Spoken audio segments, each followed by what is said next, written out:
welcome to a truly multicultural edition of Reading Aloud, the book programme full of inspirational ideas for you and those you teach.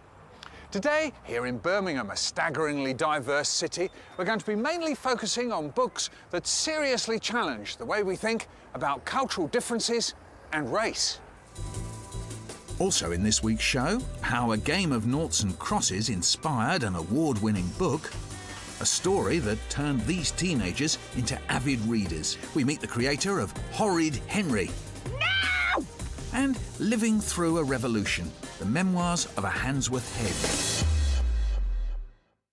But first, I've got a few things to say about how teachers have been helped or hindered by the ever-growing mountain of books designed to help children understand multicultural Britain today. My view is that they offer a more realistic picture of who we are than newspapers and TV do. Britain has always been a multicultural society. Britain has always been involved abroad. If ever we ask ourselves why Britain looks the way it does, all we have to remember is the Nigerian who was once asked why he was living here. And he said, "We're here because you were there."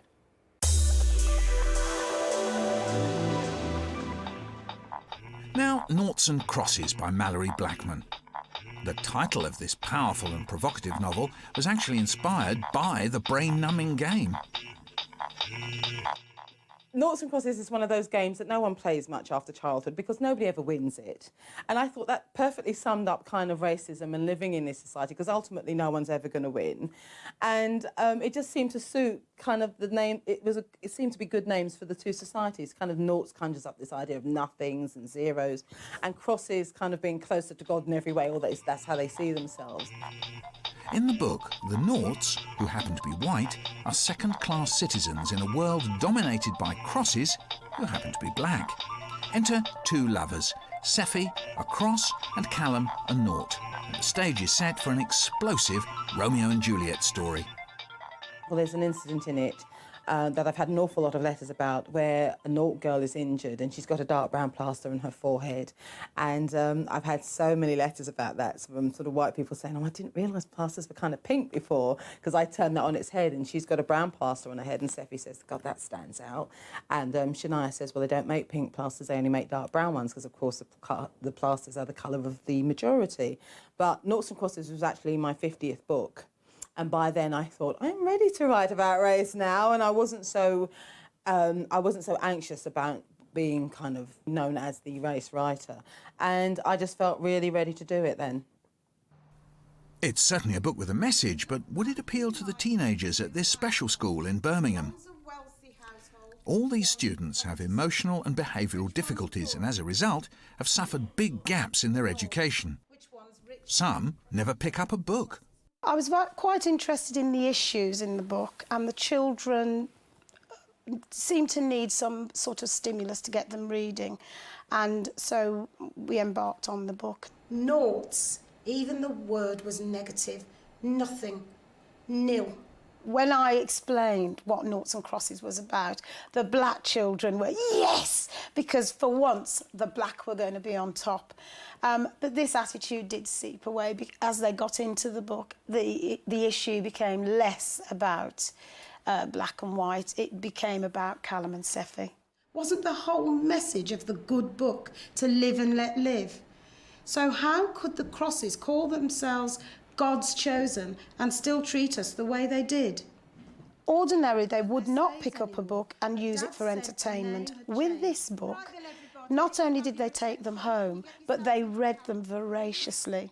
And they came in each day having read 30 or 40 or 50 pages in their own time with phenomenal enthusiasm. It was a really good book, and the storyline was great, and the way the chapters were written, each main character alternating, was really good, because you could understand the points of view of both and understand where the story's coming from on both sides. One of the boys took the book home and read it in a night. And when he came back to school, he said, I haven't done my homework. He was supposed to go home and learn about a character. I haven't done my homework because I couldn't put the book down. I'm afraid I've read it. And he must have read 200 pages in this night. We were thrilled to pieces with that, and I wanted to help him to continue to be interested. And I gave him 2 or 3 things to choose from, and he decided that he would like to put a section of the book into play form. So, Callum, where are you going today? Shopping centre? Callum, you don't want to go there. Not today. Jude? Why shouldn't I go? What's going on? Don't go there, Callum. I think it's a really intriguing book, and I just absolutely love it, because when you read it, you can't put it down because it's one explosive moment after another. Callum! So we've got a situation here where children who don't usually read became readers. Is that because you found a book that was right for them? We've got non-readers pestering people to read to them, and we've got readers who are able readers but haven't found anything that was interesting enough before. Yes, reading absolutely wildly by themselves. So it seems Mallory Blackman has worked a real miracle with those students in Birmingham, getting kids who didn't even read the backs of cornflakes packets to actually pick up a book and read it. Amazing. And there's a Californian called Francesca Simon who's performed an equally impressive feat with younger, reluctant readers with her tales of Horrid Henry.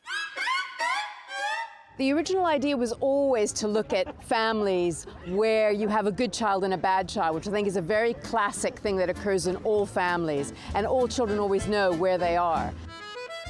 French restaurant. Oh no! That meant no burgers, no ketchup, no pizza. That meant no! I don't want to go there, howled Henry, who knew what revolting poison would arrive on his plate, covered in gloopy sauce with green bits floating about. I suppose because I see a lot of comedy in family life, and I think it's also a way of laughing at myself as a parent. Because sometimes you hear, even though I have one very well-behaved son, you sometimes hear yourself as a parent and all you're doing is criticizing. And just to hear that kind of voice in my head makes me laugh, and I suppose makes me more aware of it. One of the things I think that's really fun for teachers is that the books take about 11 or 12 minutes to read. So they're perfect for story time at the end. They also allow teachers to show off all their funny voices. And I think it's fun. A lot of teachers are great performers, and it really gives them a chance to shine. This is the Soho Road in Handsworth, Birmingham, where cultures collide. Not far from here, there have been recent clashes between the Asian and black Afro-Caribbean communities, but nothing to match the intense violence and rioting that took place 20 years ago. The head of a local primary school, David Winkley, found himself effectively in the middle of a war zone. The news that something is afoot sweeps through the school like wildfire. Already there are gangs of boys roaming up and down Grove Lane. They are settling on the curbs of pavements and seated on walls, baseball bats in hand, anticipating trouble. Some of the children are frightened, but the local boys are not interested in the children. For them, these are the preliminaries to some possible war. Its purpose, its motivation, puzzlingly obscure. The school and David Winkley, now Sir David, survived and prospered. His book, Handsworth Revolution, has become something of a template for those seeking to transform schools in deprived areas.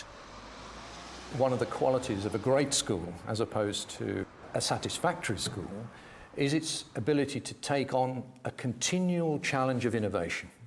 So, always asking the next question, how can we make this school better? And where does that innovation come from?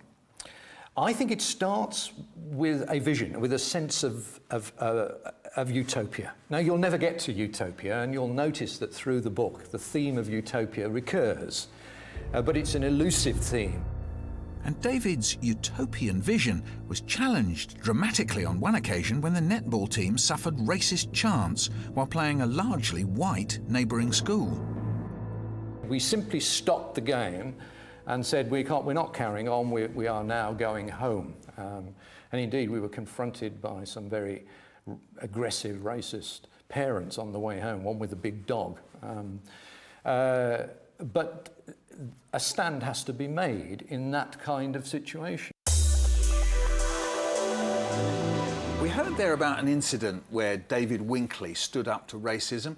Is that a theme that runs through the book, Winsome? It sort of hops, skips and jumps through the book. It isn't a book about racism in education. I think he's very blunt. I think he's the opposite of politically correct, if you like, and considering all this happened a very long time ago, he was able to act very boldly in an unapologetic. He wasn't mincing around in the way that a certain kind of liberal conscience might have done at the time. He was very direct. And isn't that because of his belief in the community around the school? I mean, he has an almost abstract idea, doesn't he, that you have the school and the community, and perhaps wherever it might be, these two groups, if you like, must get on. Yeah, I think that's one thing that actually comes across very, very well, is this idea of a multicultural community within the school, within the local community, but also at a national level. I love also the way that he leaves the school and goes to the community.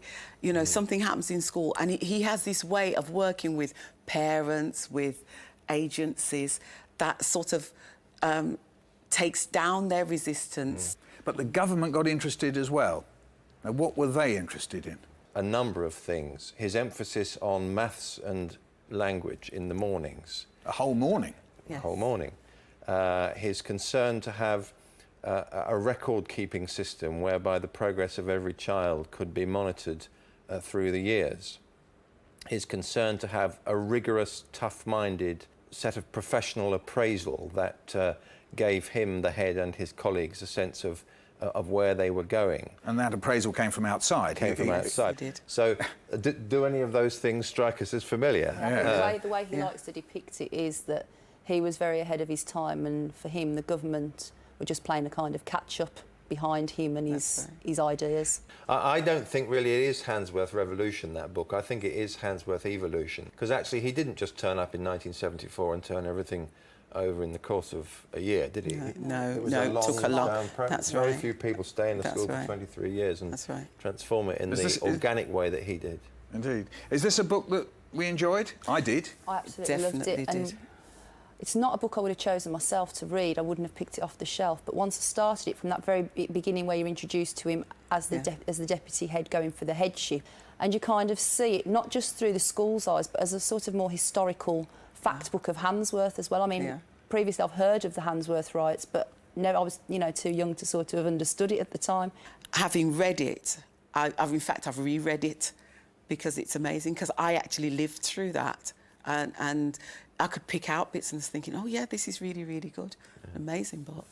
He understands that teaching is fundamentally an art and then a technique. So we've got quite an inspiring book there. We've got a history, we've got an autobiography, and even some, well, plenty of educational theory, all rolled up in one book. That's all from Reading Aloud. If anyone should doubt the power of reading in overcoming prejudice and inequality, then look no further than the highly successful African-American talk show host, Oprah Winfrey.